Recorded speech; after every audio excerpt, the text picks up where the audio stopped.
Mets breaking news. The final big free agent of the offseason, they signed. Today, Trevor Bauer, he really made people shocked when the news broke that he was signing with the Los Angeles Dodgers for a 3-year, $102 million contract. A lot of people thought he was going to go to the Mets based on reports and indications, which I'll get to later. But in the end, he went to his hometown team. I guess he grew up in California, the Dodgers, in the end. So let's talk about Trevor Bauer, the player. He was an All-Star in 2018. He was 12-6 with a 2.21 ERA and a 196 ERA plus, which is an advanced stat, in which the league average is 100, which means he was almost 2 times better than the average pitcher in 2018. He also finished 6th in the Cy Young voting that year and 22nd in the MVP voting overall.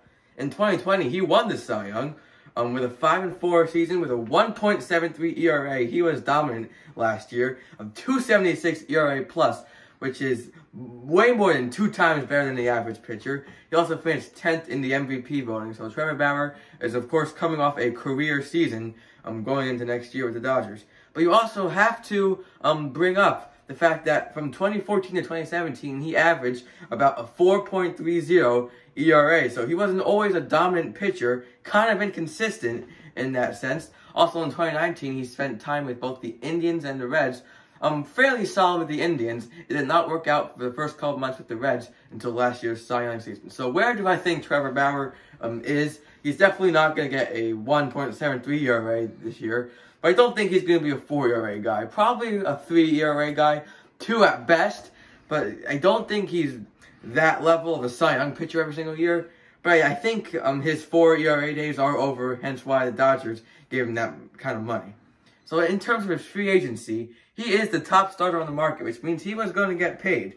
The past 24 hours for Trevor Bauer has basically been a complete troll, which I kind of preluded to before.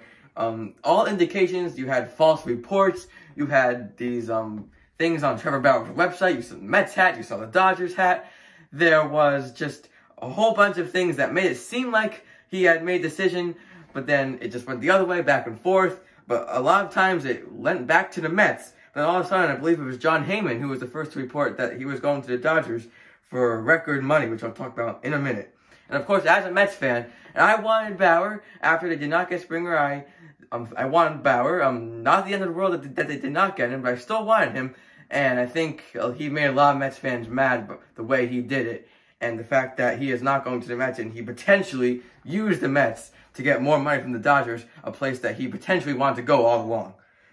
In terms of the actual contract, 3 years, $102 million, he will be being paid $40 million in 2021 and $45 million in 2022, and then whatever's left the year after. He also has opt-outs after every single year, after this year and after 2022, so he could just say goodbye to the Dodgers at any single point. And of course, this is technically an overpay in my opinion. Paying $40 million to a pitcher is way too much. He will be the highest paid player in 2021 and 2022 in terms of how much they make in a singular year. And he is definitely, obviously, not the best player in baseball. Probably not even top 10. Arguably not even top 25. And even though the Dodgers did have to overpay to get him, he's just not going to be worth $40 million. I'm sorry. I mean, I told you I wanted him as a Met because I think he's going to be a 2 to 3 ERA kind of a pitcher. But not a $40 million kind of a player, which he is going to have to be paid for. But as for himself, he got a very good deal from the Dodgers. I mean, why would you not take that deal? It's his hometown team. Get opted out for every single year, being the highest paid pitcher in baseball for 2 seasons. Highest paid player. So, he also had the offer from the Mets, which was apparently stronger than the Dodgers in terms of overall value, which is another indication of why he used the Mets, just to get a little bit more from the Dodgers, just to go back to his hometown.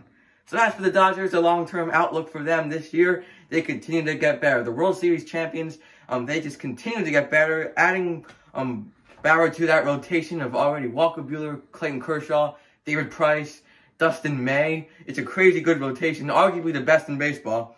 And it ensures that the Dodgers have the edge going into the 2021 season over the Padres, who also got a lot better this offseason. they have the edge right now.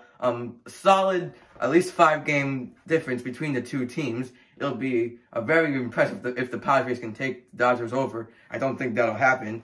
And the Dodgers, they continue to be a World Series favorite. They obviously got that to be a little bit higher of a chance today of repeating.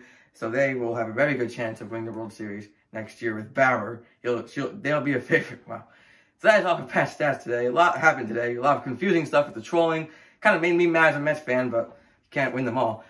So if you want to watch some more Patch Stats, this is my most recent upload, and this is the video that YouTube recommends you watch. Thank you for watching, and we'll see you next time.